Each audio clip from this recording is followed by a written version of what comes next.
नमस्कार, मैं हूं मानवेंद्र रावत और स्वागत करता हूं आप सभी दर्शकों का हमारे YouTube चैनल पर और उम्मीद करता हूं कि आप सभी अच्छे हैं, स्वस्थ हैं। मित्रों, देवगुरु बृहस्पति राशि परिवर्तन कर चुके हैं। मैं आज आपको इसी परिवर्तन से अवगत कराऊंगा। आपको ये बताऊंगा कि जब एक ज्ञानी ग्रह अपनी नीचता को छोड़ता है तो ज्ञान को किस प्रकार से बढ़ाता है। मैं आपको बताऊंगा कि गुरु जो कि ज्ञान के, ध्यान के, पैसे के, नीति के, कर्म के, भाग्य के, संतान के, पुत्र संतान के, वाहन सुख के, इन सभी चीज़ों के कारक हैं और अभी 20 नवंबर से लेकर के और 6 तारीख तक ये नीच रहे। अब इन्होंने परिवर्तन कर लिया है, परिवर्तन किया है इन्होंने कुंभ राशि में। कुंभ राशि शनि की मूल त्रिकोण होती है। अब इस राशि में जाने के बाद किस प्रकार से ये आपके और हमारे जीवन को प्रभावित करेंगे, कौन सी वो राशियां रहेंगी जिनके ऊपर बहुत ज़बरदस्त प्रभाव देंगे, कौन सी वो राशियां रहेंगी जिनके जीवन में जो संकट चल रहा था नीच के गुरु का, वो समाप्त होगा। पर कुछ ऐसी भी राशियां रहेंगी जिनके लिए इस गुरु के परिवर्तन से काफ़ी कुछ नुकसान हो सकता है।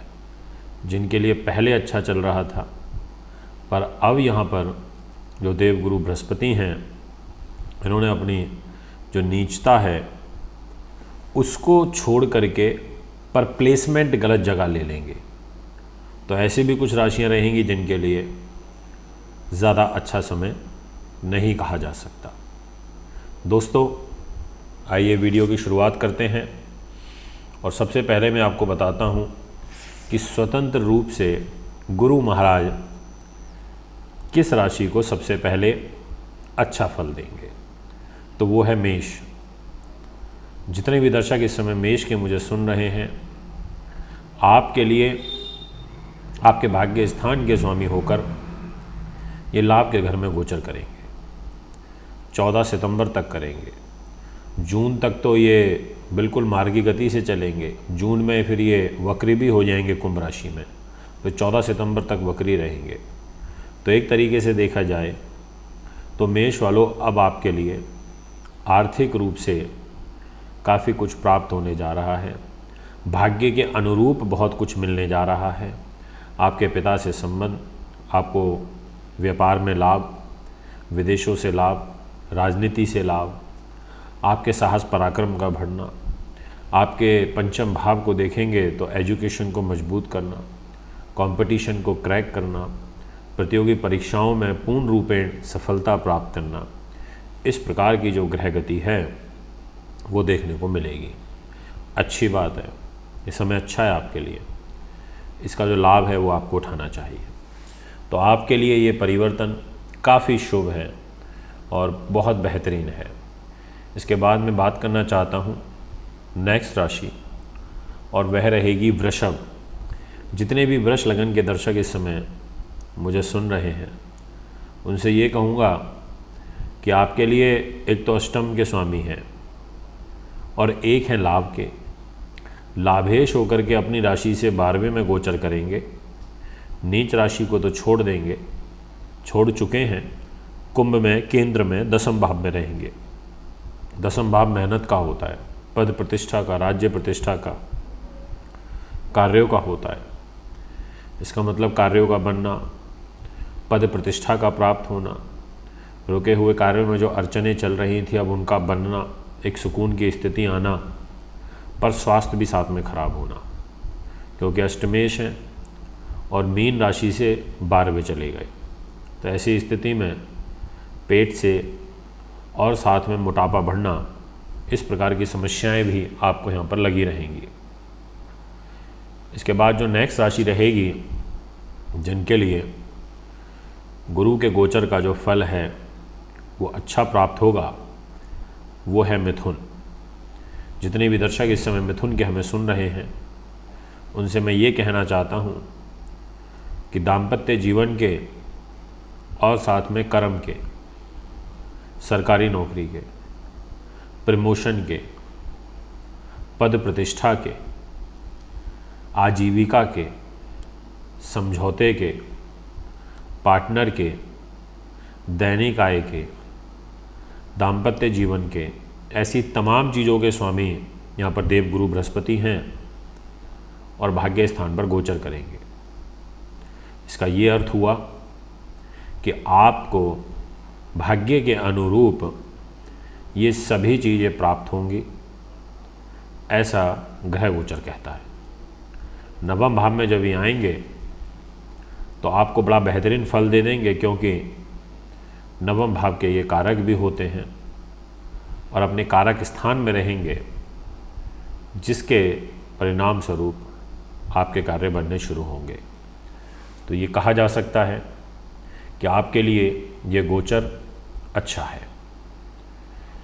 इसके बाद जो काफ़ी बेहतरीन फल देंगे वो सिंह के लिए, क्योंकि जितने भी सिंह के दर्शक इस समय हमें सुन रहे हैं उनके लिए पंचम भाव के स्वामी गुरु बनते हैं।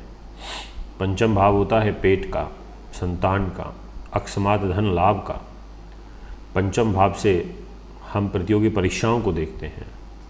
इस भाव से हमारी मंत्रणा शक्ति देखी जाती है, कार्य की सिद्धि देखी जाती है, रिसर्च देखी जाती है, क्योंकि बुद्धि का है तो बुद्धि के से ही ये सब कार्य होते हैं। तो ऐसे तमाम लोगों के लिए काफ़ी अच्छा रहेगा, क्योंकि पंचम के स्वामी होकर के सप्तम में जाएंगे, प्रेम विवाह का योग बनेगा। एक मैरिज लाइफ भी अच्छी होगी। अगर उसमें कुछ तनाव चल रहा था तो वो दूर होगा।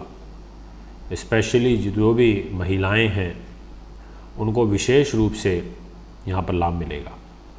तो आपके लिए तो यहाँ पर गुरु का सप्तम में रहना और यहाँ बैठ कर के लाभ स्थान को देखना, लगन को, मान सम्मान को देखना और साहस पराक्रम को देखना, इन तीनों ही चीज़ों में ज़बरदस्त वृद्धि का एक सुंदर योग बनेगा। अब इसके बाद जो नेक्स्ट राशि रहेगी, जिनके लिए गुरु का जो गोचर है वो काउंट किया जाएगा। वैसे मैं तुला को लूँगा, बट बहुत ज़्यादा विशेष फलदायी नहीं मानूंगा तुला लगन में। उसका कारण ये है कि गुरु के पास कोई विशेष डिपार्टमेंट इस लगन में नहीं आते। एक तो तीसरे भाव का स्वामी हो जाते हैं और दूसरा छठे भाव के। इन दोनों जगह के लॉर्ड होकर ये पंचम भाव में रहेंगे। ऐसी स्थिति में आपके एजुकेशन के लिए ठीक है, संतान वगैरह के लिए ठीक है, बट आपको धोखे मिल सकते हैं। स्वास्थ्य के प्रति आपको सचेत रहना है। गुरु की जो पंचम दृष्टि भाग्य स्थान पर रहेगी ये अच्छी है। इनका खुद का त्रिकोण में रहना, त्रिकोण को देखना, लाभ को देखना, इसीलिए यहाँ पर ये एवरेज फल देंगे।